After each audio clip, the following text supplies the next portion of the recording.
দুনিয়াতে মূলত দু রকমের মানুষ আছে, এক যারা বাড়ির খাবারের থেকে বোর হয়ে বাইরে খাওয়া দাওয়া করে, আর দুই যারা বাইরের খাবার থেকে বোর হয়ে বাড়িতে খাওয়া দাওয়া করে। আর আমার মতো খাদ্য রসিক মানুষ যার কিনা মনটা সারাদিন ফাস্টফুড করে, সে সারা সপ্তাহ বাড়ির খাবারকে পুরোপুরি পাগল হয়ে যায়। তাই রবিবার হলেই আমি একদম বাড়ির খাবারের অত্যাচার সহ্য করতে পারি না। তাই আর কি রবিবার বলে কথা, অর্ডার করা হয়েছিল ডমিনোস থেকে 3টে পিৎজা আর সাথে 2টো ক্যাম্পা কোলা। পিৎজার ভ্যারাইটিতে প্রথমেই ছিল অনিয়ন চিজ পিৎজা। এটার টেস্ট আমার আগাগোড়াই মোটামুটি লাগে, কারণ এটার মধ্যে অনিয়ন চিজ আর সিজনিং ছাড়া কিছুই থাকে। আর আমি যেহেতু আগাগোড়াই চিকেন ফ্লেভার। সেকেন্ড ছিল আমার মোস্ট ফেভারিট চিকেন সসেজ, আর চিজটা দেখো গাইস কিভাবে পুল হচ্ছে। And last but not the least ছিল এই বারবিকিউ চিকেন পিৎজা। এটার টেস্টও আমার এভারেজ লাগে, কারণ এর চিকেন গুলো খুবই শক্ত থাকে, সসেজের মতো জুসি থাকে না। যাই হোক, এইসব খেয়ে আমরা আমাদের পিৎজা পার্টি শেষ করি। আর এখানেই শেষ নয়, রাতে ডিনারের জন্য আনা হয়েছিল দাওয়াতে হিন্দ থেকে মাটন বিরিয়ানি। আর ঢাকনা খোলার সাথেই যে অ্যারোমাটা এসছে না, উফ।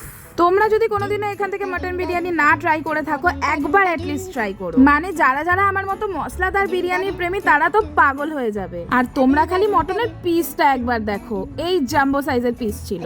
আর মাটনটা এতটাই জুসি যে তোমরা এর প্রেমে পড়তে বাধ্য। মাটন বিরিয়ানি খেয়ে আমার পেট পুরো হাঁড়ি হয়ে গেছিল, কিন্তু ডেজার্টে ছিল ফিরনি। পেটে আমার একটুও জায়গা ছিল না, কিন্তু এটা না খেলে আমাকে পরে বড্ড এটা মিস করতে হবে। তাহলে দাঁড়িয়ে আছো কেন গাইস? তোমরাও যাও, দাওয়াতে হিন্দ থেকে বিরিয়ানি অর্ডার করো, খাও। তবে যাওয়ার আগে চ্যানেলটা সাবস্ক্রাইব করে যেও। টাটা।